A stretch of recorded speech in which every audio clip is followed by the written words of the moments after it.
The Philippine Showbiz List presents mga babaeng na link kay Derek Monasterio. Sara Labati. Taong 2011 na magsimula ang hayagang panliligaw ni Derek kay Sara. Bukas ito sa pagsasabi na handa siyang maghintay para makamit ang matamis nitong oo. Pero sa kabila ng pagpupursige niyang ito, ay bukas din si Sara sa pagsasabing wala pa sa plano niya ang pumasok sa relasyon. Mas pinagtutuunan niya ng pansin ang kanyang karera. Pero hindi naman niya itinanggi na na-appreciate niya ang ginagawa ni Derek at aminadong may ibang nagpaparamdam din sa kanya. Ngunit ang ilang buwang pagtsatsaga ni Derek na kasagutan mula kay Sara ay hindi na niya nakamtan pa matapos sagutin ng aktres ang ngayon asawa niya na si Richard Gutierrez. Sa naging panayam kay Derek, sinabi niyang masaya na siya para sa dalawa.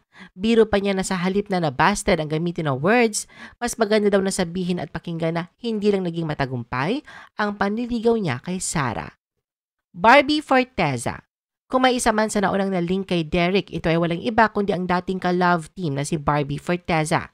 Hindi nga sekreto ang dami ng kanilang pinagsamahang proyekto, mapapelikula man o telebisyon na dahilan ng pagiging malapit nila sa isa't isa. Katunayan sa kasagsagan ng kanilang tambalan, bukas sina Barbie at Derek sa pagsasabing espesyal ang turingan nila. Parang araw silang pinagbiyak kung saan ay iisa ang ugali nilang dalawa. Nariyan din ang pagpupunta nila sa bahay ng bawat isa para magluto o hindi naman kaya ay mag-bake. Bukas din si Derek sa pagsasabing gusto niya si Barbie. Kulang na nga lang ay ang malagyan ng label ang kung anumang namagitan sa kanila. Sa isang interview noon, isinalarawan nilang more than friends na but less than lovers ang mayroon sa kanila. Pero paglilinaw ni Barbie na walang sabihan ng I love you at walang sweetness. Inamin din niyang hindi niya naramdaman na mature at seryoso si Derek kaya hindi na uwi sa relasyon ang kanilang love team. At sa naging panayam kay Derek noong 2017, nabalikan ang tungkol sa kanila ni Barbie. Dito ay inamin niyang niligawan niya nga ang aktres pero binaste daw siya nito. Paliwanag niya na bata pa kasi siya nang manligaw kay Barbie at hindi naman nakahadlang ang kung anumang pag-uugnay sa kanila noon. Patunay nga riyan ang pagpapanatili ng kanilang pagkakaibigan at patuloy nilang pagkakasama sa proyekto. Isa Pressman. Taong 2014 nang umugong naman ang pagkikipagmabutihan ni Derek sa nooy nagsisimula pa lang sa showbiz na si Isa. Makailang beses silang namataan na nagkakasama kahit na sa mga showbiz events. Pero sa tuwing nakakapanayam, palaging sinasabi ni Derek na magkaibigan lamang sila. Una raw nagtagpo ang kanilang landas at nagkakilanlan sa isla ng Boracay. Mula nga raw noon ay naging malapit na sila sa isa't isa. Bagamat hindi sila, aminado si Derek na gusto niya si Isa. Masarap niya itong kasama, masaya at walang awkward moments. Marami daw silang halos na pagkakapareho mula sa kanilang mga likes and dislikes kaya nag-click sila. Sa kabila ng pagtanggi ni Derek nung una sa tunay na estado ng relasyon nila ni Isa, kalaunan ay hindi na rin naitago pa sa publiko ang pag-iibigan ng dalawa. Ngunit bago magtapos ang taong 2015, nauwi rin ito sa hiwalayan. Sa isang interview, sinabi ni Derek na umabot daw sila ni Isa ng 1 taon at 3 buwan. Anya conflict sa oras ang dahilan ng kanilang breakup. Paliwanag pa ni Derek na pinagsabay niya kasi ang kanyang pag-aaral at showbiz career. Bea Binene. Matagal namang ka-love team ni Derek si Bea kaya naman hindi maiwasang pagdudahan ang kanilang samahan kung na-develop na ba ito sa romantic relationship. Kapansin-pansin nga ang chemistry sa pagitan ng dalawa na ayon kay Bea, ang dahilan nito ay ang pagiging totoo nila ni Derek ang nag-click sa mga fans nila. What you see is what you get nga raw sila at hindi anya sila katulad ng ibang love team na kailangan umakto sa harap ng camera na sweet. Pero sa kabila ng pilit na pag-uugnay sa kanila, bukas ang dalawa sa pagsasabing magkaibigan lang talaga sila. Kaya naman nariyan ang ibang nagdududa na baka na friend zone ni Bea si Derek. Pero ang mga espekulasyong ito ay pinabulaanan ni Derek. Ayon kay Derek, hindi naman daw kailangan na maging magkarelasyon sila ni Bea para mag-work ang kanilang love team. Bago ang pagtatambal nilang muli, nauna na niyang inamin na niligawan niya noon si Bea pero hindi naman daw niya masabing binasted siya nito. Sinibling zone nga raw nila ang isa't isa.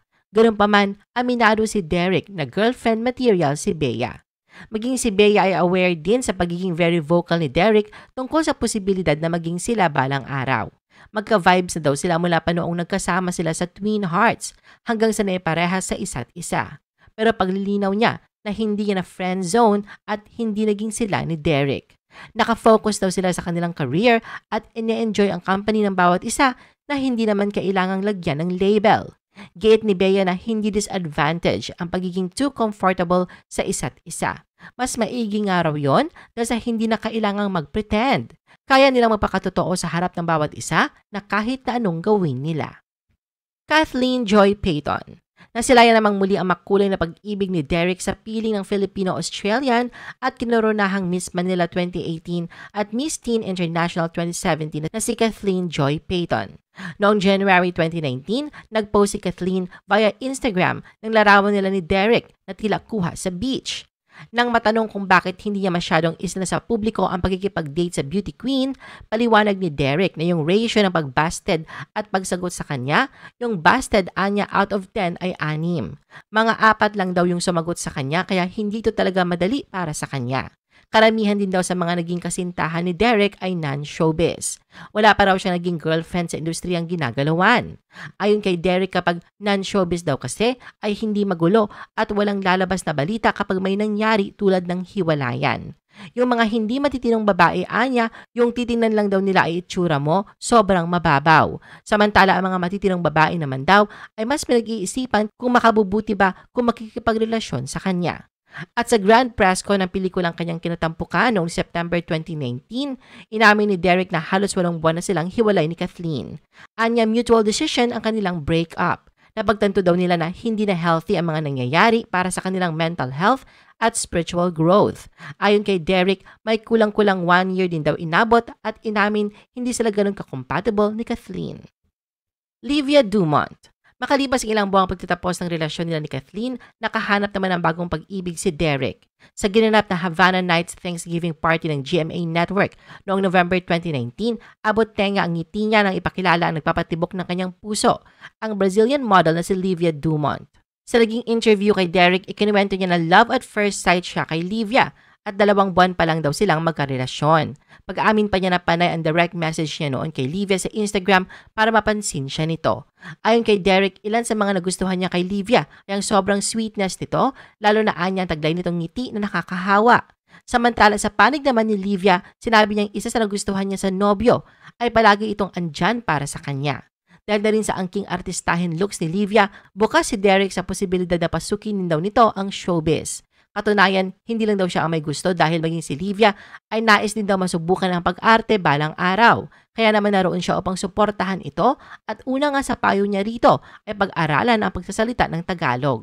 Kwento naman ni Livia, nadagdagan ang kaalaman niya sa Tagalog dahil pinapanood niya ang serye ni Derek at kung mayroon siyang hindi niya maintindihan ay pinapatranslate niya ito sa nobyo.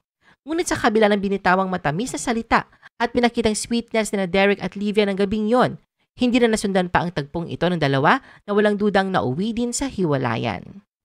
Elle Villanueva. Nagsimulang maugnay sina Derek at Elle mula na magkatrabaho sila sa afternoon drama series na Return to Paradise noong 2022. Bagamat kitang-kita ang kanilang pagkakamabutihan, sa tuwing nakakapanayang pinanindigan ng mga ito na walang label ang kanilang relasyon. Ganun pa man, ayon kay Elle, committed to each other sila ni Derek.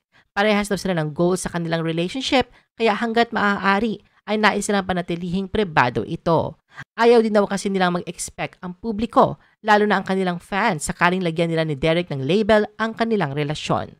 At makalipas ang ilang buwang bulong-bulungan sa tunay na estado ng kanilang relasyon, sa unang pagkakataon sa isang interview kay Derek noong August 19, 2023, ay inamin niya na magtatatlong buwan na silang official ni Elle. Pero anya, 1.5 taon din daw sila na walang label.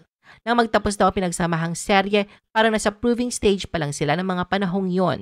Nang matanong kung ano ang mga naging pagbabago sa kanilang relasyon ngayon, na official na sila kumpara noong hindi pa talaga sila, ayon kay Derek, hindi ganun ka-importante yun sa kanya. Katunayan kung ano raw ang treatment niya noon kay Elle at plano niya para sa kanilang dalawa, walang pagbabago, may label man o wala. Wala naman daw siyang gusto pang i-prove na kung ano-ano sa kanyang girlfriend. Ayon kay Derek, tapos na raw siya sa Playboy image na dating meron siya at magandaan niya ang naging epekto sa kanya ni Elle kung saan ay mas inspired siya sa buhay. Wala na raw yung mga dating gawin niya na pagpupunta sa mga bar. Ang katangian nga raw na pinakanagustuhan niya sa nobya ay yung sobrang concern nito sa kanyang growth. Ang maganda din daw sa relasyon nila ay bihirang-bihira lang sila kung mag-away at hindi nila pinapatulog ang isa't isa na hindi naaayos ang problema. Walang sigawan, walang pisikalan at wala ring emotional bullying. Nakilala na rin daw nila ang pamilya ng bawat isa. Ayon pa kay Derek, talagang seryoso siya kay Elle dahil hindi naman daw anya sila bumabata. Katunayan, nasa plano nila ang bumili ng property sa Siargao dahil sa gusto nila ang simpleng pamumuhay na malapit sa dagat. Sobrang nahumaling daw sila sa lugar kaya kapag tumatanda-tanda raw sila ay plano nilang tumira roon. I-post ang inyong comments at reaction sa baba at huwag kalimutan na i-like at i-share ang video na ito. Gusto mo pa ba ng ibang showbiz videos? Panoorin ang aming iba pang top viewed videos. Para sa aming mga YouTube viewers, pumunta lang sa description ng video na ito o i-click ang link sa itaas ng screen. Para naman sa mga Facebook viewers, ay maaari ninyong hanapin ang mga link sa comment section ng video. I-follow nyo din kami sa Facebook at mag-subscribe sa aming YouTube channel. Thanks for watching!